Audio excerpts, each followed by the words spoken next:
effectiveness as internal communication channel. I'm Jennifer Sproul, the Chief Executive of the Institute of Internal Communication, and we're pleased to host this alongside our Top Banana today. So, firstly on the agenda was why has middle management become such an important topic for internal communication professionals?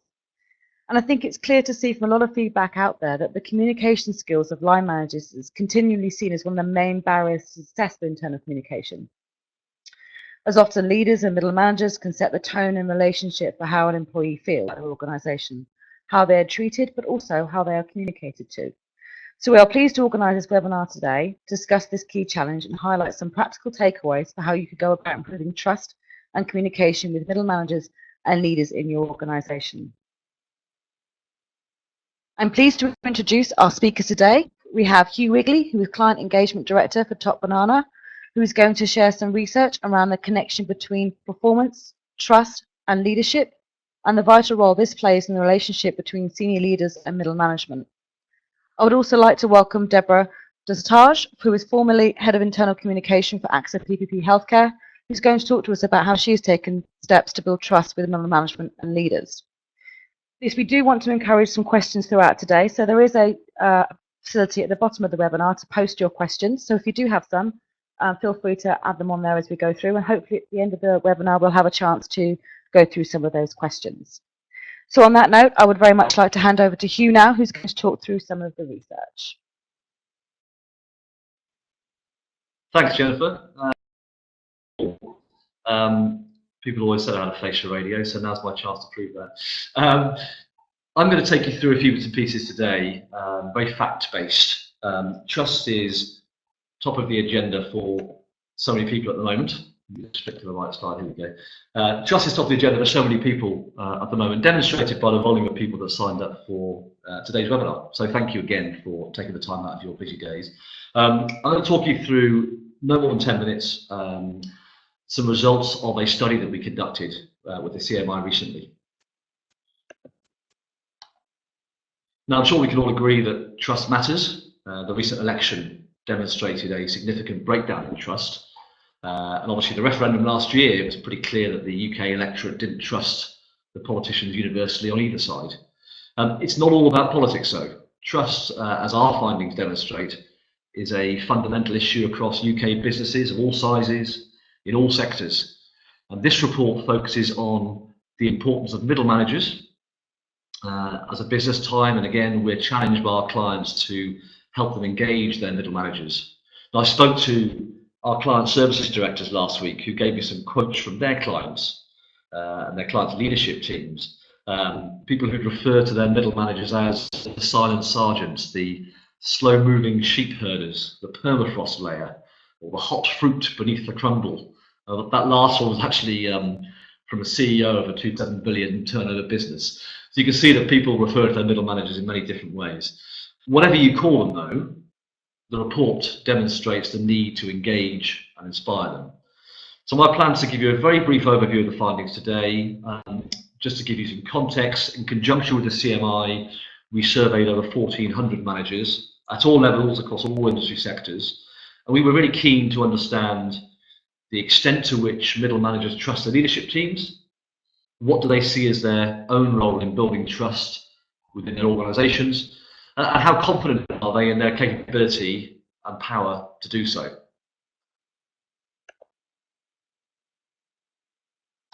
But why would we bother? Why would Top Banana commission the study? Well, our main driver behind sponsoring the report was to generate some hard evidence, to demonstrate that trust is an issue that needs to be confronted. And why middle managers? Well, they're the heart of your business. They make your strategic purpose a reality. They play a central role in managing and guiding your people. They shape the development of the next generation's potential. Essentially, they're the lifeblood of your organisation. Yet, as you'll see, the report has found that they're rarely treated in a way that reflects this.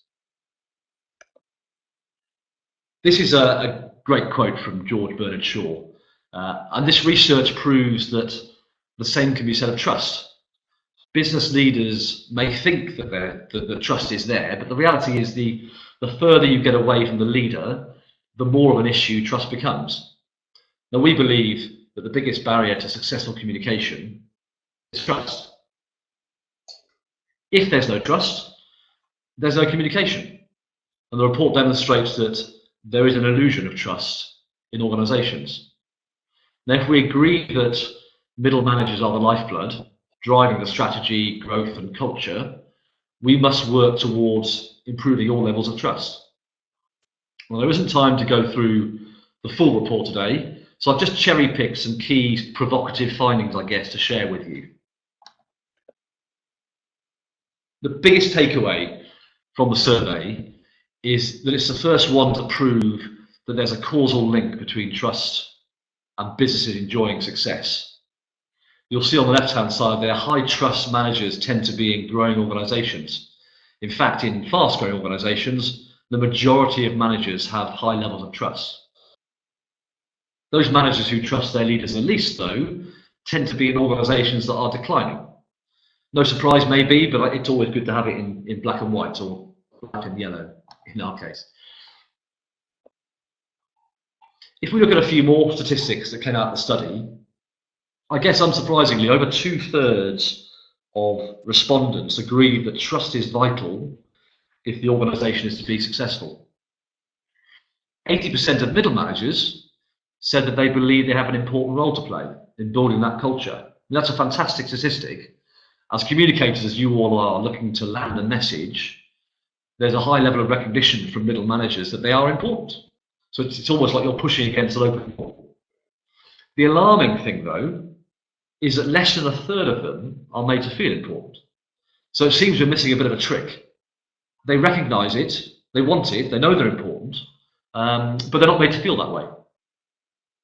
We need to be valuing and supporting our middle managers. They're the ones who will build the culture that will lead to success. So we've identified that they are fundamental to building trust, but what is stopping them? Well, our findings are showing that over 2/3 cite a lack of trust in their business leaders from their employees, and a similar number at 64% are lacking the insight from the top of the business. If we give our middle managers more information, and more importantly, the support to understand it fully, we could reasonably expect the trust in leadership to increase. Now, giving them the information is one thing, but what happens if they lack the understanding or belief? And this refers back to that George Bernard Shaw quote around the illusion of communication. Just because we give people information, it doesn't mean they believe it. If I don't believe what I'm presenting to you, how will it come across? Thankfully, you can't answer that because I can't hear you. But if I'm not believing what I'm saying, it's not going to come across in the right way. Well, here's what the report tells us. Once they've got the insight, we know they need to be passionate about the information and confident in their ability, but they're clearly not fired up if only 65% are sharing information they don't believe in. So that's nearly 2/3 of our managers that we surveyed are communicating information they don't believe in. This says to me that there must be a number of organisations out there who perhaps aren't making the effort to involve their middle managers. Now, less than 1 in 10 are having any input into the information. It's no wonder they're not engaged and they're communicating poorly. So the simple solution here really is to involve middle managers more. If they have an input, you can expect them to communicate messages a lot more effectively. Now, I said this would be a quick charge through some findings, and this is we're coming towards the end of it now. This graphic, though, is taken from a previous report that we produced with the University of Westminster in 2015, and we looked at trust in businesses, and this re-establishes the importance of middle managers and tees up the fact that trust actually is transitive. So what we're saying here is if the middle manager trusts the leader and the employee trusts his or her manager, then it's highly likely that the employee will trust the leadership. So we've assumed that transitive trust is working, but it requires two-way dialogue and a real focus on the middle managers. If we get that relationship right, the rest will follow. Now, just to finish up my little bit, we asked middle managers what 5 things they need their leaders to do more of. This is what they came up with. And perhaps as I work through it, you can think about the things that perhaps you're already doing, or what you might be able to add and do to help from your sides. They want their leaders to share their thinking. They want them to be more open and transparent. They want them to admit to their mistakes. None of us are perfect. We're all human. When mistakes are made, we should be admitting to those, and they'd like to see their leaders do more of that. They'd like to see more two-way communication. After all, these middle managers might have a solution. They want their leaders to be inspirational, be more inspirational. We need to recognise that leaders can still inspire without necessarily having all the answers. And finally, a bit that we all work so very hard on is around the company values. It's important that our leaders are seen to uphold those. They've got to live and breathe and, most importantly, demonstrate those values every single day. And to finish, just a point from me, I guess, in my opinion, but with flatter structures, organisations are under pressure at the moment, and the economic pressures of Brexit on the horizon, there is no more important time than now to build that bridge between leadership and middle management. So that's a whistle-stop tour through the statistics that came out of the report that we produced, as I say. I'm going to hand you back now to Jenny, who will continue now with the discussion with Deborah. Over to you. Thanks very much, Hugh. That was some great insights about the important link between middle management, leadership and employees. So as Hugh said, I'd now like to welcome Deborah, who has kindly agreed to participate in an interview with us around the importance of middle management and leadership and how that goes about building trust, and share some of her experiences in this area. So thank you very much, Deborah, and welcome. So shall I just start with a bit of background about my sort of history? Yes, if you could share a little bit about your background, experience, Sorry, is it working? as part of your internal career, particularly around middle management and leadership and building trust. Okay, so I started out, I spent the best part of a decade working in politics, where I learnt quite a lot about the importance and in the difficulties of leadership and teamwork and trust. And this was a long time ago. This was in the days before internal communication really even existed. And I remember very vividly learning about a whole load of post-election redundancies from the television news, where reporters were broadcasting live from outside party headquarters. And I remember thinking at the time that there had to be a better way to get that news to people, to the staff who were affected. And so from politics, from Downing Street, I moved to an agency who were in the process of reinventing themselves. There'd been conference organisers and they were moving to being more of a communication agency. And my role was to help drive a more strategic approach and to get to understand the real business issues of our clients. And so that's always the angle I've approached within internal communication. What is it you're actually trying to achieve, and what shift in mindset and behaviour do you actually want, and why do you want it?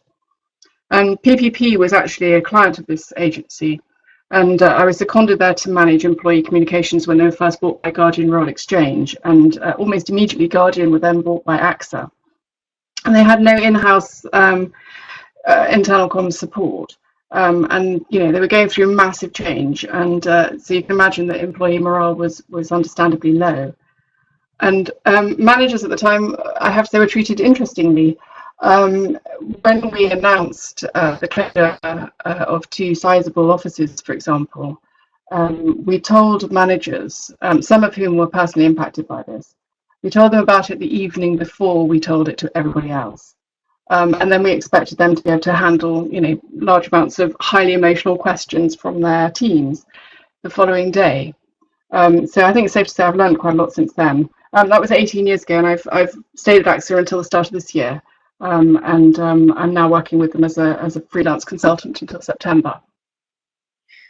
Thanks, Deborah. That certainly sounds like a rich pathway into internal comms and engagement. Lots of how not to do it, yes.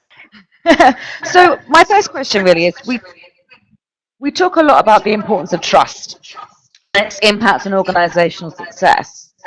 But in your experience, what actually does good trust look or indeed feel like?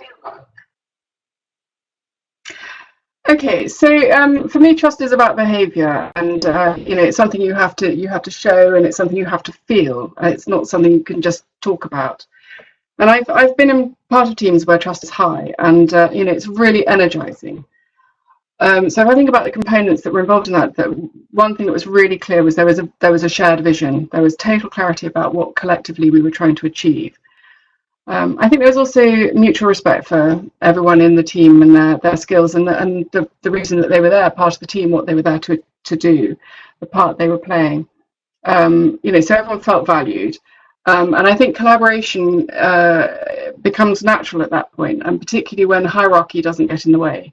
Everybody's there to pull together and help each other out when needed. And there's, nobody's saying that's not my job, or nobody's trying to take over. And I think also it works well when individuals have the autonomy to do the job their way, because the focus is actually on the outcome and it's not on the process. And similarly, when something goes wrong, the focus is on getting back on track and not about apportioning blame anywhere. But I have also seen times, of course, when trust is poor, and frankly, it's pretty horrible. There's no shared vision, people have their own agenda, and that's when you get ego sort of kind of coming forth and people fighting for credit and blaming others. And insecurity, I think, often leads to micromanagement, which in turn, I think, always leads to poor quality work, because, quite frankly, what's the point of making a real effort to do your best if your manager's simply going to criticize everything or rip it up and change everything that you do anyway? So I found those teams, frankly, exhausting. Your focus is all on survival rather than on achieving the goals. I always use the analogy of orchestras. I think businesses could learn a lot from orchestras, because you have a conductor who's in charge, and their role is to explain the vision and inspire the players to achieve that. But unless everyone plays their part, the music won't be good. So everyone's totally reliant on the others doing their bit, and no one can take over and be too dominant, otherwise it spoils it. And the other thing is, you never see the conductor grabbing the nearest cello or trombone and playing it themselves when they get frustrated. But you do see that in business. You do see times where leaders they appoint an expert, sometimes at considerable expense, and then they don't trust them to do the job, and they insist on making all the decisions themselves. Actually, it happens to internal comms teams quite a lot, that one. So AXA is an insurance company, and that's obviously one of the least trusted industries there is. And so AXA does, a heck of a lot to build trust with clients and customers, and also with employees.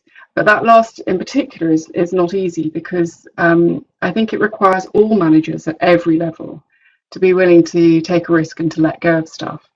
And frankly, for some, it may not be in their best interest to do so. So you can imagine if they've reached a particular level and they're not likely to get any higher, sometimes it's the desire to cling on to their status and keep it intact and keep out of control is overwhelming, and even if it's damaging to the culture.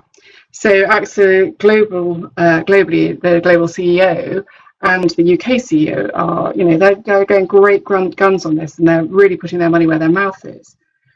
But it really does only take one manager to refuse to play ball, and that team that they report into are left feeling worse than ever, really. I thought one thing that I've always found really helpful to understand how to change trust is understanding David Rock's SCARF model. So in case you're not familiar with this, it's built on neuroscientific research into what happens in the brain when people interact with each other, whether that's socially or in a work environment. And the three core ideas, if you like, are that emotional pain lights up the same neurotransmitters in the brain as physical pain, which I think is really interesting. And if you're threatened, your brain kind of closes down a little bit. Your IQ actually goes down, and things like collaboration go straight out the window. And then the third point that it's based on is that you're programmed to see threat more quickly than you see reward, and that's a really important thing for people to understand and to be aware of. So the SCARF acronym itself stands for the S stands for status. People like to know where they stand in relation to others and to be able to have that sense of importance, and that often gets threatened, particularly at times of change. The C stands for certainty, so the brain likes to be able to predict what's going to happen. This goes right back to sort of caveman days, when it was important to know what the saber-toothed tiger was about to do, and should you run or should you stay, should you fight. The A stands for autonomy. So how much say do I have over what I do and how I do it? And you can see how easily that gets threatened when trust breaks down or micromanaging steps in. Where have I got to? R is relatedness. So we're social animals, and we like to feel that we're part of a friendly, supportive group, our colleagues and friends, not enemies. And the F stands for fairness, which is our perception of how fair a situation is, and that actually really matters to people. And so as long as all these things are satisfied, which they are, for example, if you're working in a trusting environment, innovative and creative and resilient and more focused and so on. But when they're not fulfilled, then the brain feels threatened and it moves into a different sort of negative set of behaviours. People start feeling more anxious and distracted or even hostile. Poor performance comes out and so on. So I've actually used this model a lot because I really like it, and I use it almost as a checklist when putting together communications for contentious changes. And also, I've used it to challenge the instigators of change, so that to get them to really rethink their proposals from the point of view of the recipients. So my next question I want to ask you is, one of the key challenges we talk about is that middle managers, or in some cases leaders, don't see their role as one of a communicator. Mm. So, and it often isn't part of the criteria for management or indeed leadership. So how can we work with other business functions to help change this mindset? Yeah, I think this is a really real problem in lots of managers have told me that they see themselves as a technical expert, and that the people management element to their job is in addition to the day job. And unless they're naturally good at it, communication goes way to the bottom of their priority list. So people often recruit in their own like. So when you look at role profiles and adverts for management, line managers, very often it doesn't contain any mention of the word communication, or at least beyond the sort of generic excellent communication skills essential kind of message. So communication skills often aren't tested in the interview process, and they very often don't, as you say, they don't appear in managers' objectives. And of course, if they're not there, then they don't get rewarded either. So I work with HR and the recruitment team at AXA PPP to see how we can influence it's the recruiting manager that needs to understand. So how can we influence them to put more emphasis on the importance of communication in the role that they're recruiting for? So that's not just at interview, but it's also within their objectives. And by objectives, I don't mean objectives that say make sure you hold one-to-ones and team meetings. It's the objectives should focus on the quality of communication and the manager's ability to be able to explain the strategy to everyone in the team and to show them how their work contributes to the company's success and so on.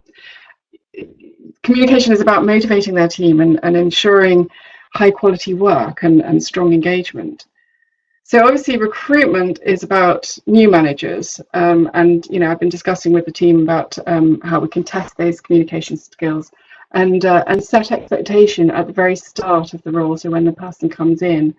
And I read something recently that one of the most important things a good leader can do when someone joins the company is to sit down with them and very clearly spell out what the business is about, its vision, how it works, how the functions work together and so on.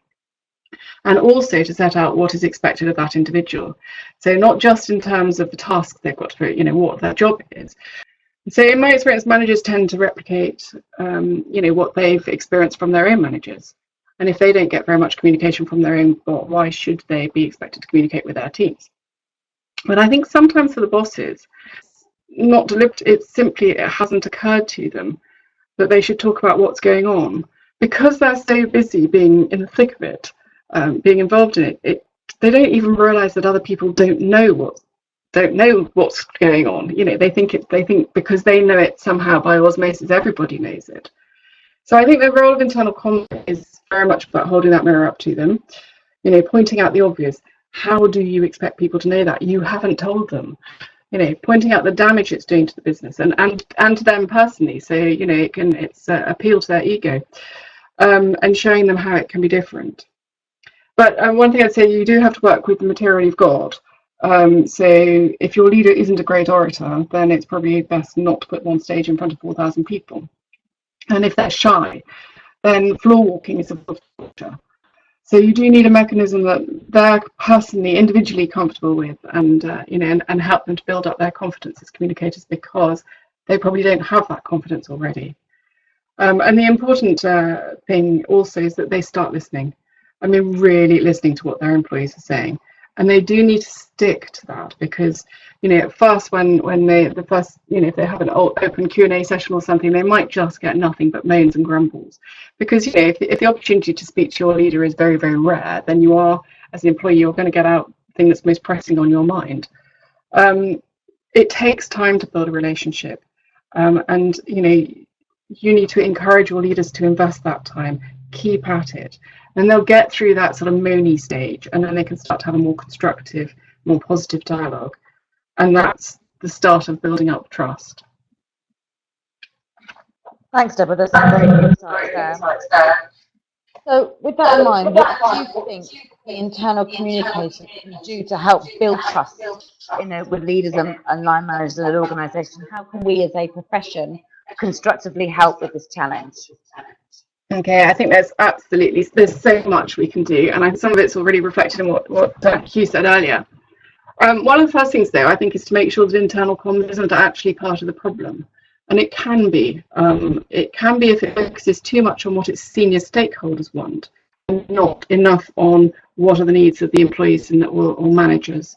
And that's an interesting distinction that's worth looking at. I've said the words before, but hold up the mirror and challenge. But not just on communication content, but also on some of what are seen as normal practices, if you like. So, for example, in a hierarchical company, it might be meetings to be based on level rather than on, say, interest or sphere of influence. Is that the best approach? Does it always have to be like that? And if so, why? I think if you put yourself in the shoes of a manager who's not senior enough to be invited, but who manages a large team, and who's interested in it and wants to communicate, then you have to check the justification of that rule, if you like. I do think it's important to treat managers as a customer group. Give them the attention that they deserve, and that means creating opportunities for them to get involved with the leadership team. Quite frankly, that may require quite a lot of coaching and influencing the leaders themselves if they're not that way inclined. But I think the other thing I think is important is at the same time as giving that attention to managers, I think managers, you need to be really clear about what your expectation of managers is in terms of their communication responsibilities. So they need to be really clear, and they need to be held to account if they don't deliver on it as well. It's a two-way street. I think explaining the thinking is really crucial. I think it gets missed quite often. Senior leaders often just present their conclusions and don't really explain how they got there, and that can make it really difficult for people to accept. But it makes it particularly hard for managers to try and discuss it with their teams if they haven't got that background and they don't know all the arguments, if you like. So in the interest of fairness to managers, I think that's really important. One of my favourite things, I'm a bit of an obsessive about this, is language, challenging language. Managers are grown-ups and they're not stupid. They don't need spin, and they don't need to be patronised, and they don't need you to pretend you've got all the answers. I think there's no excuse for not being honest with managers. They need to be treated with respect, and that's the base. Another thing I think internal comms is important in is actually facilitating this improved relationship between leaders and management. So I mentioned earlier setting up mechanisms where they can get together, not just so that the leaders can feel comfortable, but actually so managers can feel comfortable as well, asking questions and even challenging the leadership. And that depending on the culture of the organisation, that can be quite difficult. If that's not the culture that you've got, it can't be done in a day. So again, you need to invest the time and make sure that that's an ongoing process. Internal comms functions getting out there and talking to managers and talking to employees as well, but talking to managers in particular. Don't just rely on them coming to you. Get out there, get amongst them, find out what's going on, find out what their concerns are, and make sure they raise those, or those are raised with leaders. And if a manager is too nervous to do that, which they can be, then you do it. So listening is really important, but not just for the leaders. It's actually really important for internal comms people as well. I think the other thing is not underestimating the power of social networks within your organisation. It happens in AXA PPP. Social networks are incredibly strong because it's a large company in a small town.